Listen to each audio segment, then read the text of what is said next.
Hello, ഞാനിപ്പോൾ എൻ്റെ ഒരു ഫ്രണ്ട് ആയിഷേൻ്റെ വീട്ടിൽ പോവുകയാണേ. അവൾ കുറേ പ്രാവശ്യമായി വീട്ടിലേക്ക് വിളിക്കുന്നു, ഇതുവരെ പോയിട്ടില്ല. അപ്പോൾ ഞാൻ പോകുമ്പോൾ കുറച്ച് ഫ്രൂട്ട്സ് എടുത്ത്, ഇവിടെ കുറച്ചധികം ഫ്രൂട്ട്സ് ഉണ്ടായിരുന്നല്ലോ.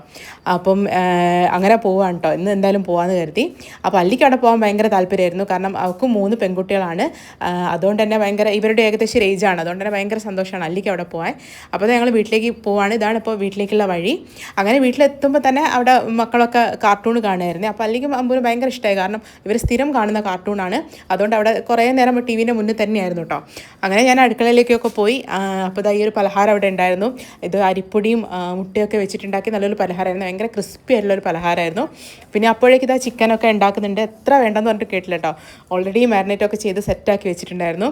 അങ്ങനെ അവിടെ കുറേ നേരം ഇരുന്നു. പിന്നെ ഞങ്ങൾ ഒരുമിച്ചിരുന്ന് ചായയൊക്കെ കുടിച്ചു, കുറേ നേരം വർത്താനമൊക്കെ പറഞ്ഞു കേട്ടോ. ഇത് ഭയങ്കര അടിപൊളിയായിരുന്നു, നമുക്ക് റെസ്റ്റോറൻറ്റിലൊക്കെ കിട്ടുന്ന ആ ഒരു ഫ്ലേവർ തന്നെയായിരുന്നു.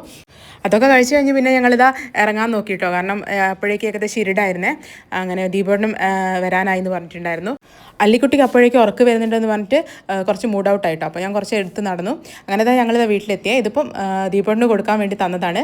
പിന്നെ കുറച്ച് കറിവേപ്പിലയും തന്നു കേട്ടോ, അവൾക്ക് ആരോ കൊടുത്തത് കുറച്ച് അധികം ഉണ്ടെന്ന് പറഞ്ഞിട്ട് അതും തന്നു. അപ്പം അതൊക്കെയാണ് ഇന്നത്തെ വിശേഷങ്ങൾ. ഇഷ്ടപ്പെട്ടു വിചാരിക്കുന്നു. Thank you so much.